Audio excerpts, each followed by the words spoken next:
This week on the Notorious Scoundrels podcast. That would make it way better. So what you're advocating for is Empire should have dragons. Yes. With wings. Or at the very least, giant geckos. They should fly, and they should move speed 3. No. Welcome to the Notorious Scoundrels, a podcast focused on tactics and competitive play for Star Wars Legion. Hosted by Kyle Dornbos, Michael Barry, and David Zelenka, with Jay Shalansky, the man behind the glass.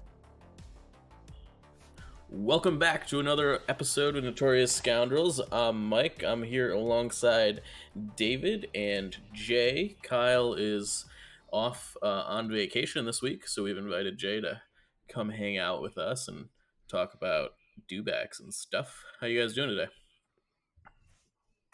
I'm doing fantastic, man. I'm ready to talk about some Star Wars Legion. I'm excited, even though it's kind of been a stale news cycle here for Legion. But yeah, I'm pretty excited too. I don't get to do podcasts too very often, so this is nice. Yeah, we figured we'd throw you a bone and get you on one of these things because that's good. You don't do podcasts very often. Mm-mm. Not at all. the fourth something or I don't know, man. Yeah. I heard you had a show, but so got canceled. I have a question. The Fifth Trooper. Yeah. What guy with which Fifth Trooper are you? Which gun are you? Are you a DLT? Are you a rocket launcher? Are you a Z6? What? I think I have two answers. So originally, when we named the podcast, we were so terrible at the game that we were the Fifth Trooper that nobody took, which was just the regular. The person else grade. Oh, you're You're just a guy with a gun. Yeah. Okay. Now though, I'm probably I would say the HH-12, where you never take it, but if you do, things get blasted. How's that? Okay. All right. Sweet. Yep. So we're going to talk about a few things today. We're going to talk about some Invader news. We're finally down to the finals for that, and we think it's worth talking about. So we're going to explore that. I think Jay wants to talk a little bit about dewbacks and how he feels about them. And we'll talk about some LVO/Adepticon prep, along with one of our new articles on the website, Recon Intel Preparation for Performance by Nick Gentile. Dr. Nick Gentile. That's right. Sorry, I should have included the title. So that's what's on the slate for today. So let's, I guess, drop into our news segment here and talk a little bit about Invader League. Welcome to In the News. So, Invader League, really diverse field this year, or the season. I don't even remember. It's been a while. We're down to 2. I believe we've got Davis Kingsley and Ellis Priestley, I think is his last name. Yes, Priestley, I believe, is his last name. And Ellis from Legion Command, that's his little thing. Yeah, so both pretty prominent members of the community. I think that's set to take place Thursday this week, so watch out for that. I'm not sure what time it's at, but I thought... I know what time it is. It's going to be 2 p.m. Eastern, and we don't know whose channel it's going to be on, but it'll be Thursday after the New Year. Man, I may actually watch that. 2 p.m. Eastern. That's a good time for me. Yeah, it's actually... I'm surprised. All my meetings. No, that's... No, I have that wrong. Sorry, 5 p.m. Eastern. There we go. Love it. 2 p.m. my time. 5 p.m. Eastern. That's no longer a good time for me. No, it's no longer a good time. So both of these gentlemen have decided that 12 activation Tauntauns is the thing to beat, and they've kind of proven their mettle up the ranks. However, it's interesting that they have somewhat different. They've got different spins on it, I guess is how. like the core is 3 tauntauns or 2, I guess in Ellis's case. Some number of tauntauns, 2 or more sniper teams, and Leia seems to be like the core of the list, whatever that is, you know. And then of course 3 rebel troopers because you have to take them. Yeah, I know. But if you didn't you laugh, you would. but you laugh, but I mean, we can go back a few episodes ago to that whole thing that I did on Rebel Troopers are the worst now, and we should stop taking them, and everybody's kind of followed suit. But yeah, so they also both have R2D2, interestingly enough, because R2D2 is awesome, like 35 points for a free VP. Seems like a pretty good deal.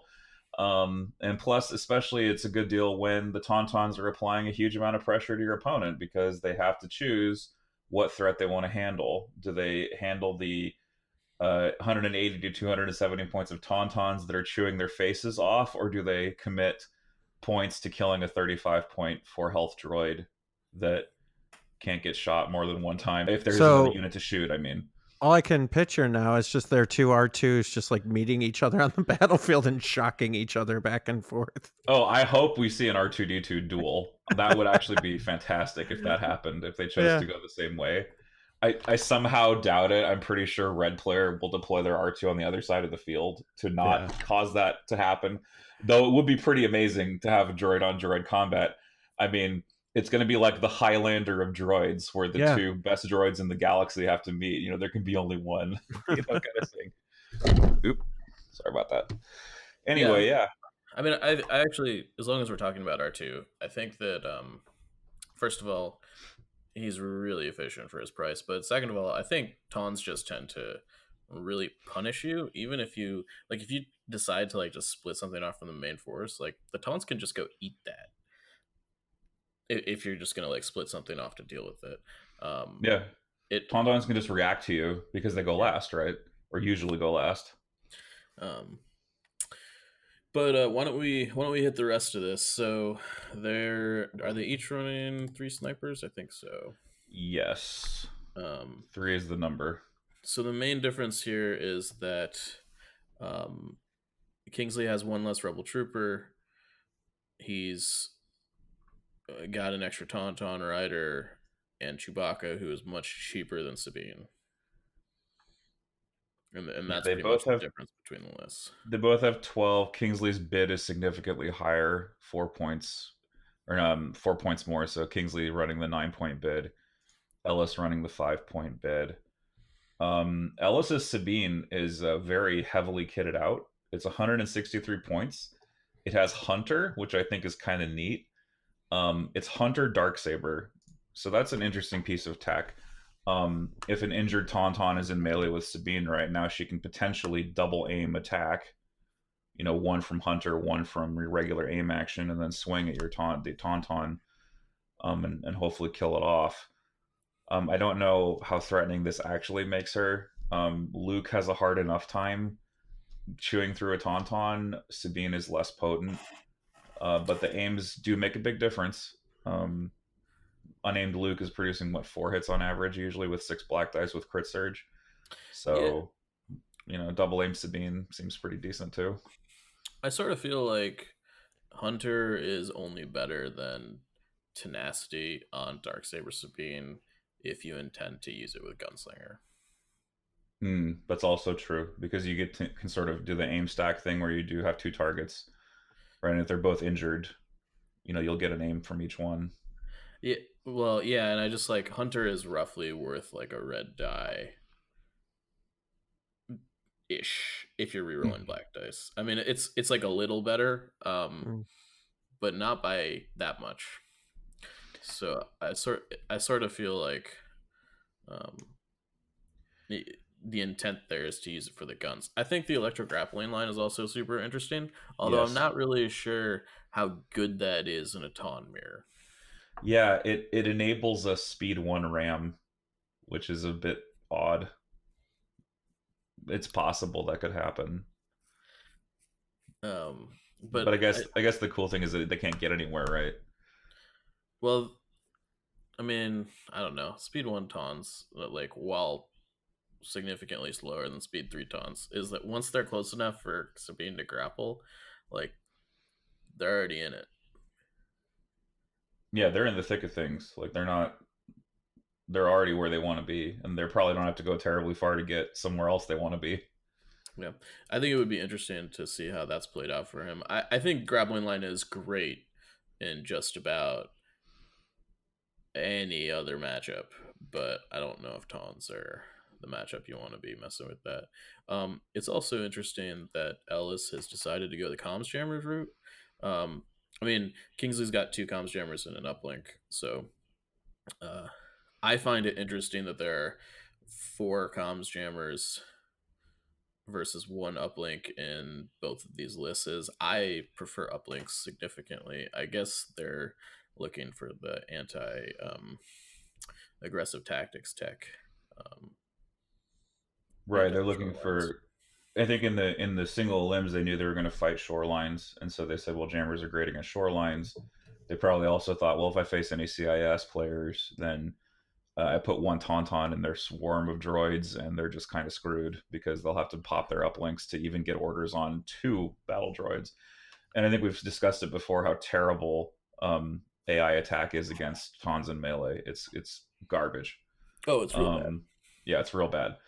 So jammers are always good, but this is interesting in the Tauntaun mirror. I feel like the player with the uplink has an advantage because if that uplink player wins priority and uplinks, they can do a ram on an enemy Tauntaun before they get their dodges.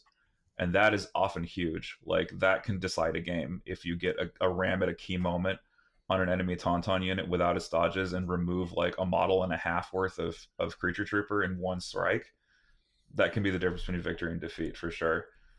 Because if 3 sets of Tauntauns are jamming each other, then it's up to the draw, right? Whoever got more tokens out of their pool, and whoever draws their support token first gets to go before the dodges come on. So that is like, it's a literal crapshoot. You're praying that you get lucky at that point with your order pool. So the uplink is super crucial in the Taun mirror, I think. I'd like to say too, I think it's interesting competitively, after the points change with snipers, I think a lot of us competitively kind of fell off snipers for a little bit. We're like, okay, points change, let's go see what else is out there. And then I think we've all kind of come back to the same conclusion. It's like, nope, they're still stupid good. Keep 3 of them in your list. Especially because of high velocity. Yeah. I think it's more than, they're still stupid good. I think they're better. They did get better. Like, I think they're better.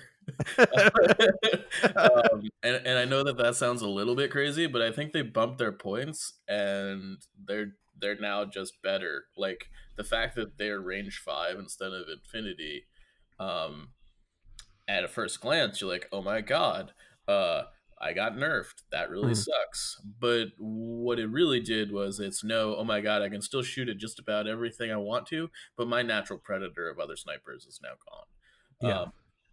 And I think they're at least as good as they were before, if not better, I think. I'm going to attach another addendum to this as well and say everything that Mike has said is true, but also there's additional pressure because of aggressive tactics and clones that now, if you don't have Pierce, you're in this boat where there's a potential for your gunline on gunline interactions to just completely fall apart. And Pierce is just so damn good, and especially Pierce that outranges most of your opponent's core trooper options. So, we found the room to take it again and Tauntauns by abandoning all of our Z6s. So I just like to say, if I may here, just somewhere where the Fifth Trooper podcast was onto something before Scoundrels. Last year, I was saying I think Z6s are a trap and you should just go naked rebel troopers. And everyone said I was a stupid idiot. And now look where we are today. Jay is a prophet. A messiah, if you will. No, I'm just kidding. Sorry. Yikes. What did he know and when did he know it? Exactly, right? No, it's just, isn't it? I think that's the greatest thing about this game, right? Is that was more like a thought experiment back then where it's just like, I think Z6s are just a trap, but you need them right now. But now as more stuff comes out, like some of this stuff starts coming around and you're like, oh wait, maybe you don't need them because I have all this other support in these new areas. And that's what keeps this game fresh, right? Is these new units that change up the way you view old units and how you build your list. Yeah, and it's worth noting that, as much as we try not to do it a ton, like groupthink is a thing. Yep. And for those of you that don't know what groupthink is, it's essentially, we people kind of sit and talk to the same people a lot generally, so it ends up being an echo chamber. And so, one person in the group is like, hey, I think airspeeders are really good, and the other one's like, you know what, I think you're right, and then like everybody's like, yeah, airspeeders are good, and then they're not. uh and they kind of get disappointed once they go outside of that envelope. And it's very easy to have separate group thinks or metas at like the same store or Right. the same online playing group. But And sometimes it ends up not being the case that it's bad group think. Sometimes group think is a good thing. Yeah. Well, and it's that same thing that happens where like these isolated groups are playing the rules wrong, right? Just because they're not connected to the larger group as a whole, and something that made sense to the group at your local store isn't really how the rest of the world is playing it, right? And it's just because you're not connected to that. And so, there's good and bad and all of that. Yeah, I mean, there's a lot of rules to this game.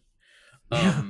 So heading back towards the invader list, on paper, do we have a favorite? Kingsley. Is that because of the list or because he's Kingsley?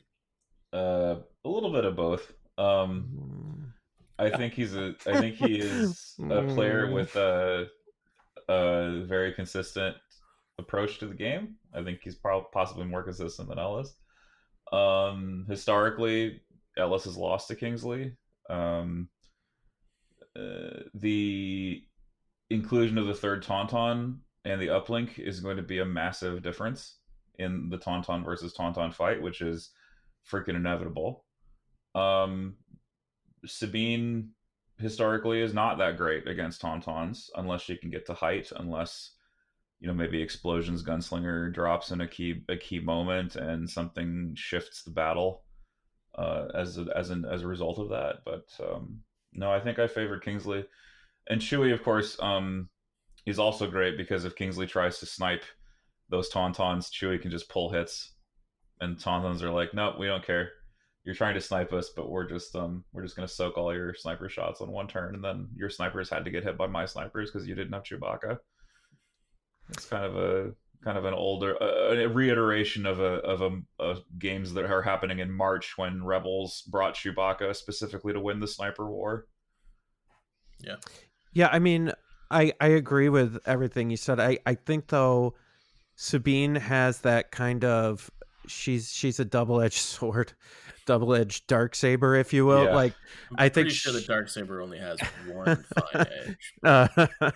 But she I find that she can be a surprise sometimes and can take you a little bit by surprise at what she's capable of, and you can kind of she can kind of be an underdog where you're like, oh no, it's just Sabine, I'll be fine. And the next thing you know, like 3 or 4 things are dead and you're like, whoa, what just happened here? Yeah. I was gonna say she can also surprise you the other way when she fails, Yeah. 5 out of 9 saves and dies. Right. Does the Boba save death throws where it's just all blanks? Yeah. Right. So I mean, again, that's another reason I rate Kingsley possibly a little higher here because Ellis is relying on reds, even if they are the best reds in the game. Yeah, I mean, well, they're not quite the best reds in the game. Like they're up there. It's impervious. It's red surge impervious, which is like right below Palpatine.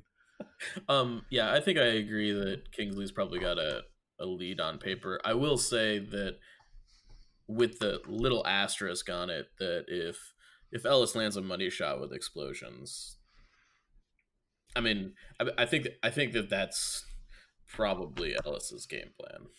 Yeah, frankly. Like he has to get the mileage out of Sabine, otherwise he's cooked because Tauntauns will just roast him.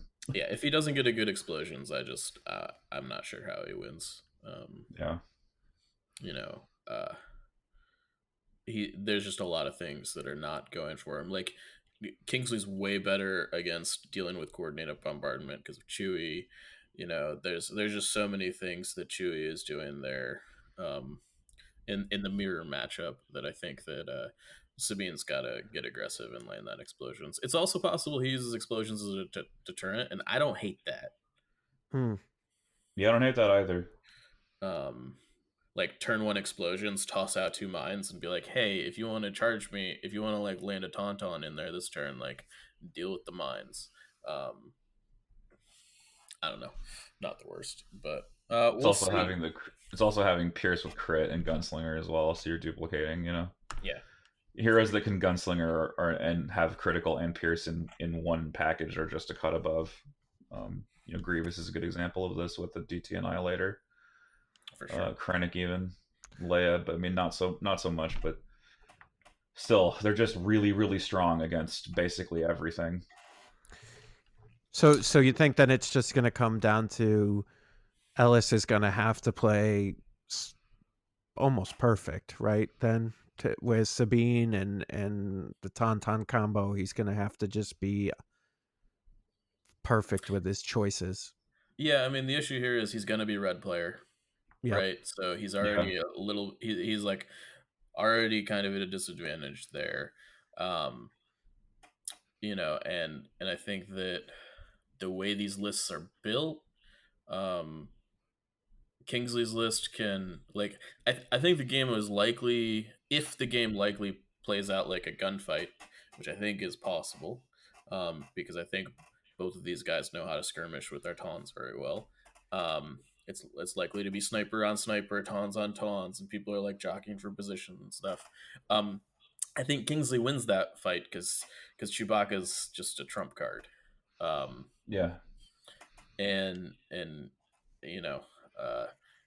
Ellis is going to likely have to be aggressive, and he's likely going to have to hit a money shot explosions outside of Chewbacca Guardian range. Right.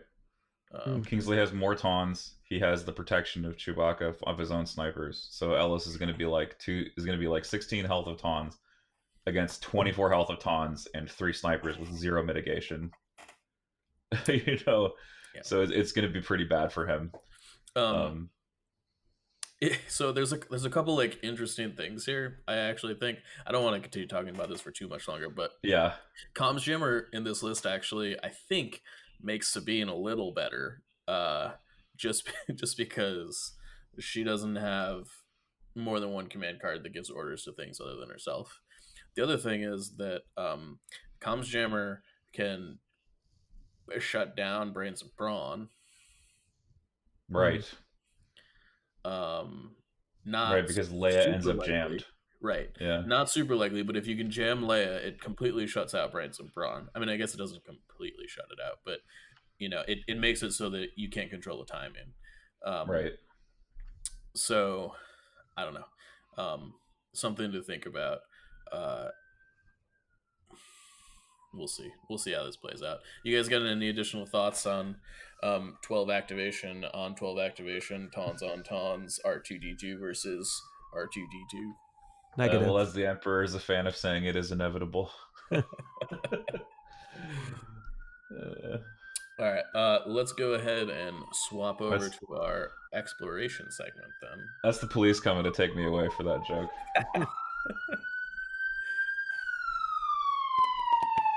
Are they inside your house? Why was that so loud? Basically. Let's go exploring with Notorious Scoundrels. Great. So we're going to talk about some dewbacks. We've got our dewback champion here, Jay Hi. Shalansky. And we thought it'd be a great time to talk about some dewbacks. Why is that, Jay? Well, I'd like to start by saying that on paper, the dewbacks seemed really good, and I had some early success with them. I'd been playing a double dewback with Krennic list that I was able to block out some tawns with, and they were able to kind of stop what tawns do best, right? Which is come and eat up your gun line and eat up your smaller, weaker units, and I had some early success, and I thought, okay, these guys are it. Like, this is the answer, right? This is the counter that no one sees. Like, I'm a genius. I'm the only one that sees this. Dudes are the best. But then after like roughly 10 games now, I think I'm like 7-3 or 3-7 with them. So I've lost 7 games, won 3 games.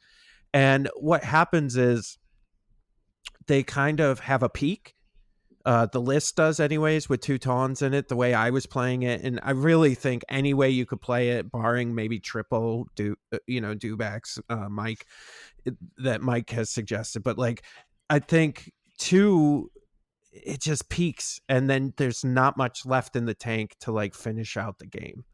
And so where Tawns have all these different things at their disposal in order to get them through and for them to continue to menace your opponent over and over and over again, no matter what, like dudes are missing 2 things probably that would make them stronger, or minus 2, like maybe maybe give them speed 2 instead of having spur, just give them speed 2. Like, that would make them a little bit better, but they're just missing for the points. They're just missing some stuff.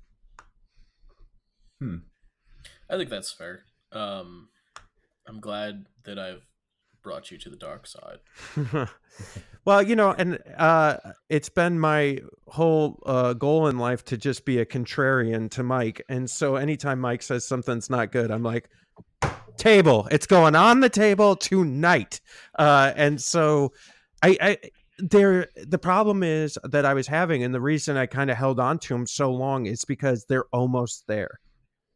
You know what I mean, yeah. Mike? I've played you in a couple games with them. They're like inches away from being there, and then they're just not, and you're just you're left feeling hollow afterwards, because it's like, what happened? I had that. And then it's like, no, you didn't actually. The Dewbacks are just kind of big, and they last a little bit longer, so you feel like you had more control, but they just don't. They just peak too early in the game, I think. Yeah, I mean, it would be nice if they didn't have to pay for their gun, Yeah. That's sort of how I feel about it generally. Like, if you could just have the 10-point gun for free, I think they'd be a lot better. But what if FFG just reverses the health of the Tauntaun and the Dewback? So Tauntauns have 3 each, but Dewbacks have 8. But then they have to pay for their gun. I mean, I think an 8 health Dewback is probably a game changer. Is that the edge, the 8 health? I mean, it's frankly, just something. I think so, to some degree. Like, the problem is not so much the Dewback is ineffective at combat. Like, it's actually pretty good when it comes to shooting things and melee and things. I don't think that's its problem point. Its problem point is getting to a point where it's effective. Because if you're able to get it in there, it hurts. It's not pretty. And you almost I think HQ uplink's a requirement on them. So now you got another 10 points on it, right? And so you're already eating up all these points to try to get something that at best blocks out Tauntauns and maybe kills a unit of Tauntauns. It's not easy, but maybe. But at best just blocks them out and slows them down till the next turn. Yeah, and I mean, Tauntauns are definitely better, at least on the charge. Ram is a pretty big deal. Ram is stupid good. It's stupid good. You're likely to almost always get 5 hits. I mean, they gave Dewbacks critical 2, but that's nowhere close to as good. Yeah. It's just not the same, and the problem is, I think the other problem too is, no offense to everybody playing Tauntauns, but Tauntauns are kind of like no-brainer units where they just do all this stuff and they just survive forever. Woo! And you just run them in this stuff. Smokes. Well, okay, I'm fine. You know what? I'll be a little insulting here. Is I think a lot of bad players can do a lot of good things with Tauntauns and make them look good, whereas other units require more like just more effort to make them do what a Tauntaun can do effortlessly. So You hear like that, Tauntaun players get carried. Okay, so I'm not gonna straight up disagree with you here because I don't think that Me you're either, actually. necessarily wrong. Yeah, I don't think However, you're wrong either. I don't think it's the whole story. I No. think I think it is definitely a unit that you can take and be confident that if you took more than one of them, it's gonna be good. Yeah. It's gonna do something. It's gonna impact the game, and it's gonna be it's gonna be decent for the most part. And there's gonna be exceptions to that, clearly. But I think where it varies is that players that are maybe a little bit unfamiliar with the game that are taking tauntauns who are just like, here's the tauntauns, go charge stuff. Um, the people that know how to play tauntauns, um, they've got this kit that is like totally separate from. Not only do I have 8 health and 2 dodge tokens every turn, I also have like the kit for tauntauns is super weird in that the optimal play a lot of times is move, shoot, move into melee. Yeah. Yeah. Most people don't do that because they're like, oh, ram, stupid good. And it is stupid good. But the thing about it is that you don't want to kill whatever you're meleeing, generally, because you want it to live so that you can just stick around in combat with it. Right. And you can't get Right. shot. Well, yeah, and so with Tauntauns, like, not only do they have more health, but they're just easier to hide. You can spread that health around like Dewbacks. What, you can't hide one around the corner. It's just one. And then its tail is like 1,000,000 miles long and its head is stupid big. And so like good luck getting any line of sight on Dewbacks. And so you have to go headlong into the battle. Like you have to be aggressive with Dewbacks. It's the only way they actually work. But they don't have any of the tools that allow for that. Like they're stunted on their movement speed, and if you want to move faster, you get suppressed. They only have 2 courage, so once you've suppressed them down, now you've screwed yourself, and you have to be aggressive.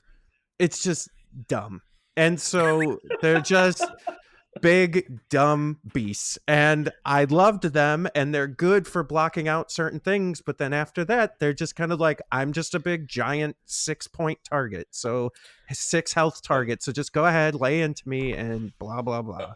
Okay, first of all, okay, let me respond to this because I feel personally attacked. All right. I'm not sure what in there was a personal attack, but I'm joking. All of it. No, I'm just... all of it. Yeah, for real.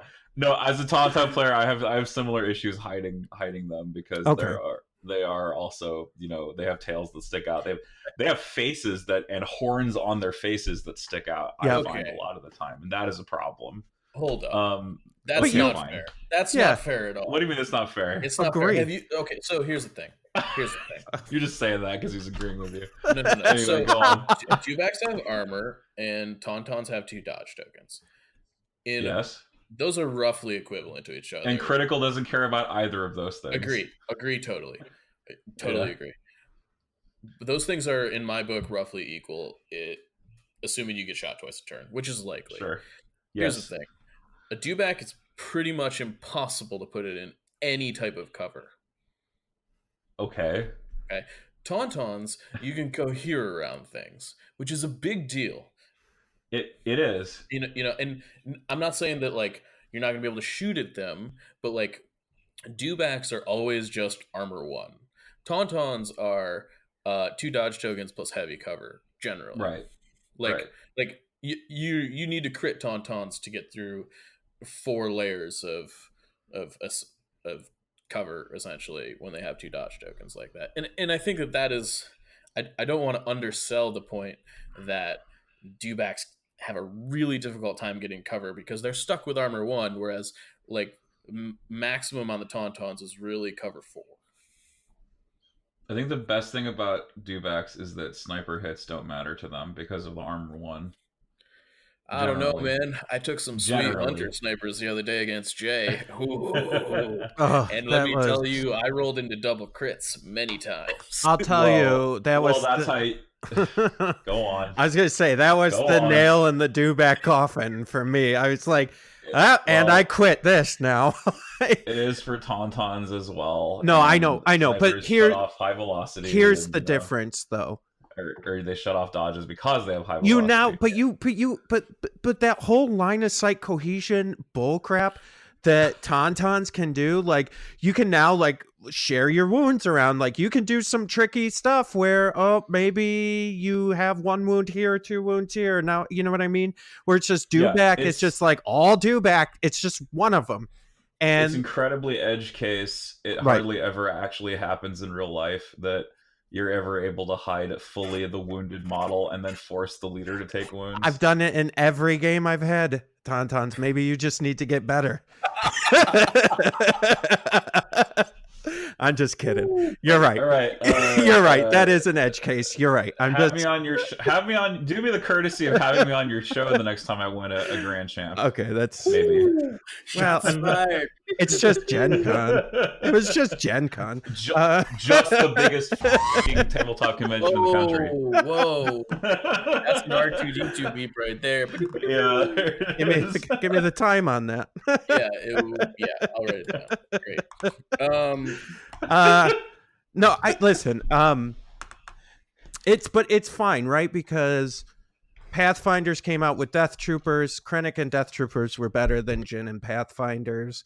Tauntauns and Dewbacks were supposed to come out at the same time. That didn't happen, but they were supposed to be the equivalent, and Tauntauns just were better this time. I mean, it is what it is. I just thought the Dewbacks would be better, but they're not. Yeah, I think they need a little something. Okay. Yeah, they shouldn't have to pay for their guns. Yeah, I mean, I'm not sure when you ever would take the flamer, frankly. Neither should the Landspader, to be honest. But that is. I just don't understand how you look at those two units and you go, yeah, these are the same. I mean, I think they look similar on paper, for sure. I mean, once you put them on a table, it becomes really obvious after a few games.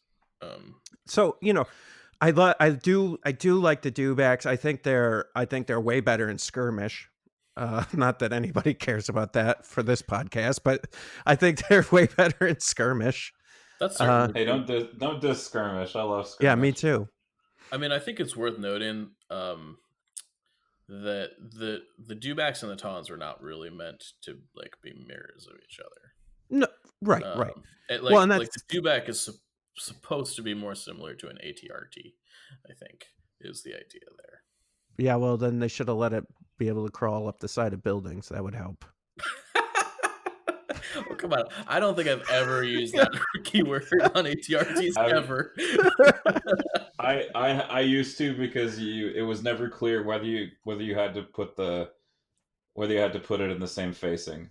So you could cheese it. Man, could you imagine? That. Like, okay, you're on the other side of this line of sight blocking terrain, and you just up and over with a big lizard, and you just chomp on them. That would make it way better.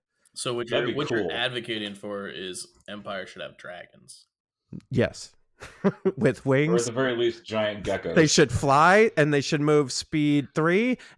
No.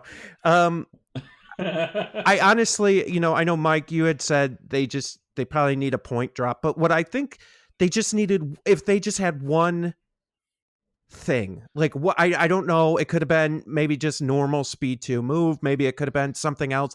They just needed one more thing to just make them worth how much it cost to take them. Yeah, I mean, it's interesting, right? Because I'm not overly convinced. Like, I think that if anything, they maybe get a minor point reduction, 5 to 10 points on the base model. But I think it's interesting because I think the conversation is really colored by how good Tauntauns are. Like, if Tauntauns aren't as oppressive as they are, does that make the Dewback seem more playable? No. The answer maybe no, but I do think that to some extent people take Dewbacks in effect and they feel like that they should have the same impact as a Tauntaun, and certainly the points value of the unit suggests that should be the case. Oh, I see. Yeah, I see what you're saying. I would agree with that to a point, except for if I play it against if I play it against a gunline list, right, and I have 2 dewbacks, it's like, nope, like good luck. It's not going to happen unless you're really creative with the dewbacks and you have a good, deployment kind of strategy or something. But like gunlines eat them up, tons eat them up, like everything eats them up, and it's just like, okay, like it seemed like a good idea, but then once you've played it a number of times, you're just like, yeah, I can't. They're good. Like I said, they're a good unit until they're not. They just peak super early in the game, and then you're like, okay, well, they're done now, I guess. And now I need to figure out, how I'm gonna make up for 200 points or whatever. Yeah, I mean, I do think that to some extent it's really hard to be like, oh, I want to take a dewback when I can take a unit of shore troopers, which is slightly less effective health, Yeah. but it's insanely better generally, versatility wise. Yeah. Yeah, it's like more bread and butter. Yeah. Well, in the dewback, their biggest thing is tying people up in melee, right? And trying to get up there and doing it, but it's so hard to even get, especially gun lines. Like if you play a good gunline player, they're gonna sit back and they're gonna aim standby and they're just gonna wait for you to come, and then you're just gonna, you know what I mean? And then unless you can get some like last first going with the dewback, which you might be able to with the uplinks, but you're still at a disadvantage trying to get into melee where they really thrive. Or even if you have the flamethrower on them, trying to get within flamethrowing range, right? Like those are your real big options to make big movements against gun lines. And then your other option is if you're playing tons, you're trying to block out the tons from getting to your, ranks. But at that point, you don't really have many ranks left because you've put most of your money into most of your points into 2 dewbacks. Yeah.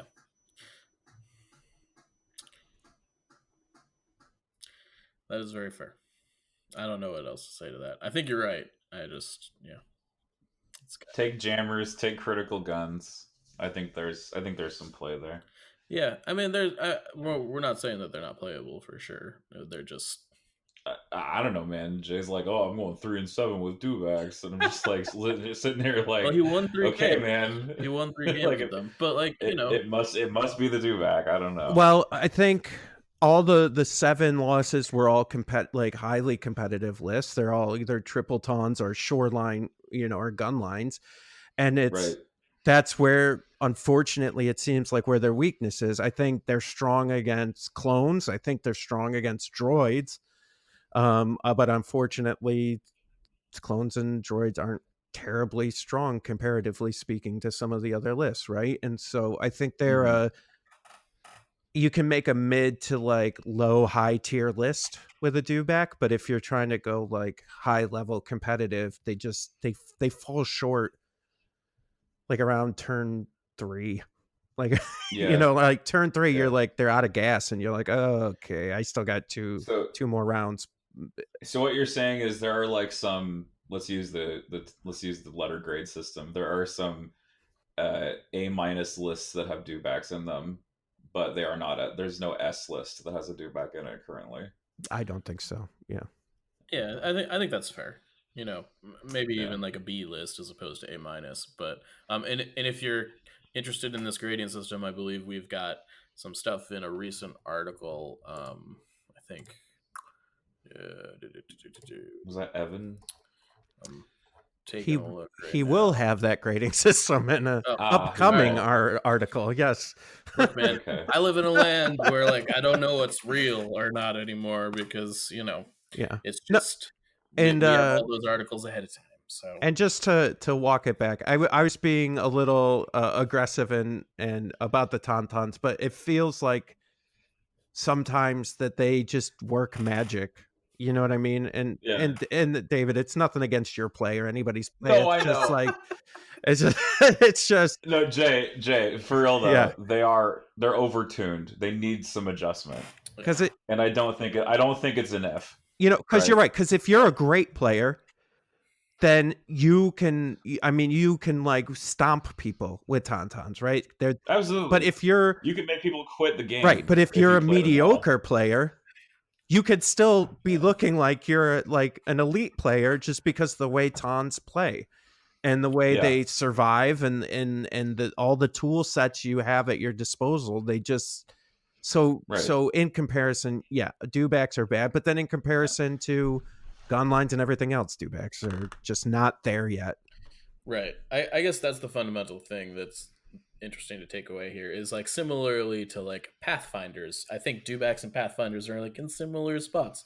Like they can be good, but they're not always great. And the thing about tauntauns is sometimes you can just put 3 on the board, run them straight at your opponent, and 300 points kills 800, and that's what happens, you know. And that's a risky maneuver. I'd say it's kind of a coin flip, but like you can do that and succeed. I took 3 tauns and Luke to a prime. I played someone who hadn't played them before. He had 2 pieces of armor, and I made him laugh really loudly when I told him exactly what was about to happen. And he conceded to me 1 hour in when I picked up the ATST from the table after demolishing the tank on round 2. Yeah. So, I mean, yeah, it's completely possible to either just run somebody over and look like you're amazing because taunts are just really consistent. They're silly. Well, and I listen. I'm not sorry for saying it, but it's just true. And you know what? Good for you if you're taking taunts to any tournament because you're gonna probably win. So good luck. The salt is real. I mean, listen. At first when I'm sorry. I know I'm taking over a little bit, but like, you're good. Please, I love it's when they first came out and all you guys were, bringing down your doom and gloom. I was like, they can't be that bad. I've played like a 1 or 2 taunt list, and like I did okay, and I made them. I think I used Vader to like, and I got them to like run off the board. They panicked, and so like I was like, it's all good. But then I started playing, better players who really knew how to play taunts with 3 taunts, and it was just like, oh no, they're like, this is crazy good. And I think there's answers, and I think there's ways to work around it. Dewbacks isn't one of them, but taunts are ridiculous, and they need to be banned. ban taunts. I mean, we'll see. And yes, I am super salty, and because you know what it is. Honestly, I thought I had something with the dewbacks. I really wanted them to work. I thought I was doing well with them, and then I was schooled otherwise. And so, yes, I'm upset because I thought I had a good list. That is not a good list. So, well, think of it this way: you won't have to. You learned that now, as opposed to on January 24th. Right, yeah, when you're playing in Vegas. Yes, that's true. I mean, yeah, we'll see what happens. This is kind of also one of the reasons that I think that kind of shooting back to, I think our Christmas episode, though everything's kind of blurry, about about like release window times and play eligibility, because I really feel that to some degree the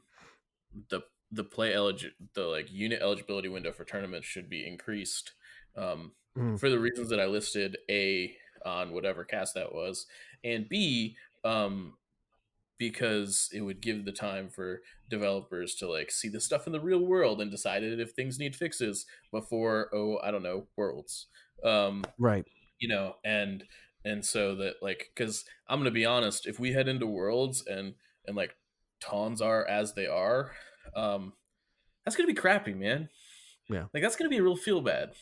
You're like, okay, this is what I have to bring, I guess. Well, and I think the real feel bad, I'm like kind of exploring my feelings here and trying to figure out why I'm so angry about this. And I think it's because you work really hard putting a list together and you get all these reps. And in most of those reps, Michael will test, I've played him a few times with that list, I was close. And it was like a few like dice rolls or maybe mistakes that I made off of really contesting the game or maybe even winning some of those games. And it's just frustrating when you put that much effort and time into something when it's like gonna cross the finish line and then it just kind of like nosedives into the ground at the last minute. And then you have a list such as the Ton list, which is just like full throttle, the whole span of a game. Like it doesn't seem to have a peak. It just kind of keeps going and going and punishing you, entirely throughout the 6 rounds. Yeah. They're really good. You got anything to add to that, David? They're really yes, good. Actually, I have one last thing to add, which is, yes, while I would love the release window to be tighter, I think you can still innovate. I don't think the meta is actually as frozen as we think it is, and I think that folks are they are racking their brains collectively, and it may take a little bit of time, but I do think there are ways out. I don't think they're it. Don't get me wrong. I got things in my pocket that I'm not going to talk about until no one's going to talk about that too. 4 weeks before Worlds. And I'm sorry. Is it Jen? But it's Jen, right? Yeah, you got me. It's Jen. Yep, you got me. But I do think that you're not wrong. There's definitely room for innovation, and there's definitely things that you can play around with, and I think that there are definitely ways to target the meta. That's for sure. Like that is a thing you can do. Yeah. And that's an important thing to bear in mind. I think it's still worth having the conversation centered around, hey, this unit is probably almost definitely too good. But yeah, you're very right in that, like, you can bring a list that will be sure to kill Tauntauns every game for the most part, within like a certain margin of error. Is it good against everything else? We'll see. But shall we move on to our last segment here, where we're talking about LVO and Adepticon and stuff? Now that Jay has gotten it out. Sure. I mean, I still got more salt, but we can move it into the next segment too. We'll just spread the salt around the whole meal here. Oh yeah. Get ready for advanced tactics. Sweet. So we're going to talk about preparation for major tournaments. I think we're going to keep this sort of short because the previous segment took a little bit longer than we anticipated. Sorry. No, it's okay. I think it's a good conversation to have. We got to get a chess clock on these discussions. So we're talking about LVO and Adepticon and how to, I guess, with a little bit more of a focus on how to physically prepare for these tournaments. Do you guys want to kind of dive into that? Jay, why don't you talk about how the article that Nick wrote for us, Dr. Nick, excuse me. Dr. Nick, please. Yes, Dr. Nick. This is a house of learned doctors. That's a Step Brothers reference. Never mind, everybody. So, this is something we've touched on our podcast, like just kind of on the Fifth Trooper podcast, like, hey, drink water, like, bring food, like be prepared. And, it was something that I've wanted to do for a while, which was reach out to someone who actually knew what they were talking about, not just talking out their butt like me. And so I got in contact with Dr. Nick. He's a doctor of chiropractics, and he's got degrees in ergonomics and other chiropractic bone and muscle type goodness. And he said, hey, I love Legion, and I think that there's ways we can be healthy in our hobby, and I'd like to write about it and let the rest of the Legion community know. And at that time, Kyle was either in the process or just finished his recent article about prepping for tournaments as far as like storage and stuff. And I said, well, hey, why don't we, write an article about how can you be healthy, conscious, and safe going to a tournament? And so Dr. Nick wrote this great article, and he's got tons of great advice, including how much water to drink. Like, I just always said drink water, but he gave like specific amounts of water of how much you're going to need so you don't get a headache or your muscles are good. And he even has like a recipe for like an electrolyte, homemade electrolyte Gatorade type drink that you can make out of your house, and a bunch of other really cool. I think it's kind of common sense stuff to start with, but then he really dives deep into why this makes sense for your body, and then what you can do to really make sure you don't get headaches and backaches. Because I mean, how many of us have done that, right? Or like not eaten, or you're not focused enough to like grab food, like David last year at LVO, right? Like you didn't eat, I think, the whole time. Oh yeah, I screwed up big time last year at Yeah. LVO, so please don't make the same mistake I made. Don't sleep in, number one. Oh yeah, that's Okay. right. Don't run across the street to the venue, not having breakfast, barely getting in time to make the event. I did bring snacks, but of course I couldn't get away from the hall to get a meal, and so I was sort of existing on, thankfully, the water coolers that were in the room and snack foods. And thankfully, someone had brought in pizza for the judges, and they didn't eat it all. And so they said, "Okay, well, we can share a pizza with you." And I basically was just running on that for the entire time. Now, thank goodness, I still went 4-1. But man, like if I could have done it differently, I sure would have. So get it, go get a full night's sleep. Don't hang out drinking with your friends. Okay, don't do that the night before tournament. In Las Some Vegas, people I know do that. I don't know. In Vegas, I know. Good luck. All right. I was kind of telling my wife, we were there last year, like if you're not here to drink or gamble, what the hell are you here for? It's kind of how Vegas feels in terms of just as a town to me. Um, yeah, so I mean, bring snacks. I personally like walnuts and cashews. I think those are very very good snacks. Um, and just have a good breakfast. Have eggs, or if you can, or just some kind of healthy fats to get your brain working, and drink a lot of water because you need water, not just for your muscles but for your thinking too. Stay hydrated. Yeah. I can't tell you at Gen Con how much 2 bottles of Gatorade in small doses throughout the day really helped me stay consistent. Yeah, I'm a big proponent of, like, I know he talks about like electrolytes and Gatorade and stuff, and he's a doctor and I'm not. Yeah. But I generally feel like just straight water is the best way to go. For me, at least personally, I find that like drinking too much Gatorade makes me feel sick.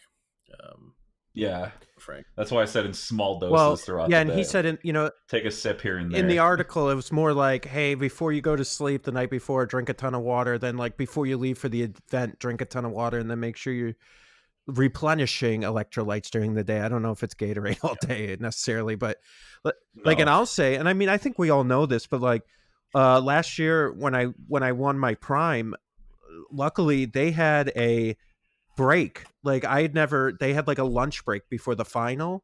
And so like I got to leave. I think I went to Burger King with Evan, and like I grabbed like a full meal before the final game. And then I was like, I felt like 100% like ready to go for that final game. Like all of a sudden out of nowhere, I was like, I have the power. And then played the final match, and that really, and the reason I bring that up, because that hit home for me. And I kind of think about that at all these other tournaments and stuff where I'm like, hey Jay, remember that time that you took a break and ate a meal and then you felt really great? Like maybe we should do that. Maybe we should do that today. Like, yeah, I mean, and it's also worth noting that like one day of 3 to 5 games of Legion is a lot. Yeah. I mean, we're moving into territory where most major tournaments are now multi-day. Last year Nova was really only one day. I mean, like there were multiple days you could go, but you only needed to be there one day to get an invite. LVO was similar last year. LVO was only one day. This year LVO is multiple days. This year Adepticon is 3 days if you make the top. Like there are 4 days of play, of which one of them you will not be playing if you like win out. So I mean, we're talking about 3 days of 4 to 5 games of Legion. Yep. That's a lot, and you need to. That's a marathon. You are going to be hurting. I at Nova the year before this year, I played Armada the first day, Legion the next, and then Lord of the Rings strategy battle game the following 2 days. And like I played 4 to 5 games every day for 4 days in a row. And I called into work the next day. Like I was just like I can't move, and to be fair, I'm a little bit out of shape, so there's that. But like I think even if I was in shape, it would have been a lot. You burn a lot of calories playing these games if you're like thinking through everything and figuring it all out. Well, and most of us are standing for a large majority of that time, right? And that was one of the things Dr. Nick said. He goes, "There's chairs, man. Like sit, like just sit down, sit down." And I think that's a good, because you're not thinking about it when you're playing. You're like, oh, I'm just standing here playing a game, but you're still like burning energy because you're standing. Like you don't just do that naturally. Like there's a lot of gravity you're fighting there. I have this terrible habit of staying standing because I'm inspecting what my opponent is doing, because I don't trust my opponent enough, honestly. That's not a good habit. That is a habit I need to break. Sit the F down and just save your feet. I disagree with that completely. 150%. Okay, please go on. I disagree with the premise that you shouldn't be watching what your opponent is doing like a hawk, unless you unless you know them. I think you should. I think that there's no reason not to. But you could do that standing. Can you do it? Yeah, can you do it from a seated position is my issue. Sometimes. I'm going to be honest. I hate sitting down, specifically because towards the end of the day, it really sucks to get back up. I hate that.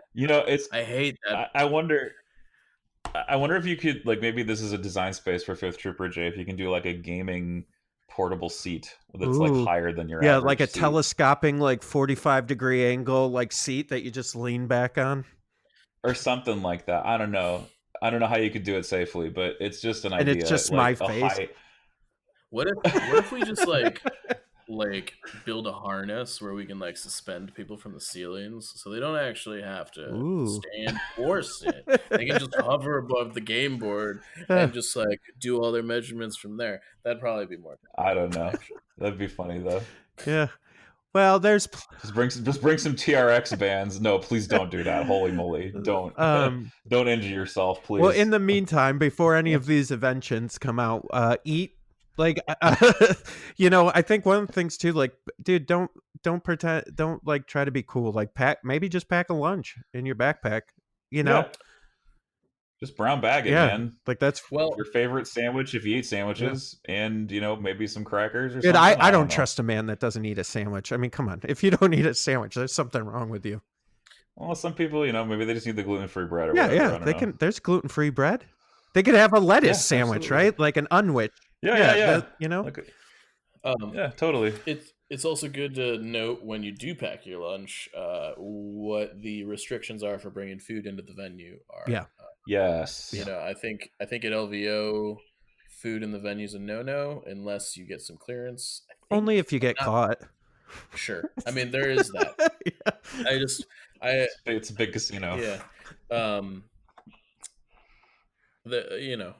Yes, you're right, though. People have a lot of expensive things that you don't want to ruin with food. Absolutely. Didn't at NEO they had a restriction about food in the hall, if I recall? That's likely. I think there was a lot of NEO.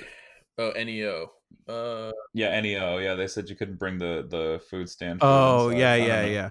There's always going to be a restriction for sure. I think if you, one of the things you could do is, okay, so here's a counter to that. You could go a little bit early, not LVO because it's different, but some of these other conventions, they limit it to the food that's inside the convention hall, right? So just get the food early before the event if they're open, and like get two breakfasts then and pack it in your backpack, and then just that's what you eat while you're in there. Yeah. I mean, to be fair, most of these events are not going to check, but I don't want to tell everybody to break the rules. Right. We're not rule breakers here. Yeah, who's this jerk ass podcast that told you to break the venue rules?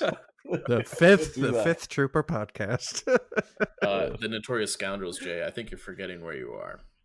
No, I know where I am. The fifth scoundrel. I don't know. Scoundrel. No, but just, be safe out there. Something he didn't bring up, but that I always talk about is I like sneakers, like really comfortable sneakers, I think are huge. Yes. Can confirm. So like if there's a purchase you want to make outside of your Legion stuff, it's sneakers. Yeah, that's for sure. Specifically ones with like good arch support. Yeah. But anyways. Sweet. Anything else to add to this discussion, gentlemen? Just to have people check out the article from Dr. Nick on 5thtrooper.com. Yeah, I think that's... I highly recommend you check it out. Yep. It's at the top of the page if you go to articles. If you go to blog. We don't have a category called articles. We have a category called blog. Because that would be ridiculous.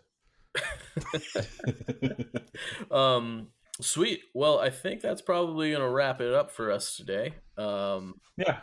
And we will see you guys all next time.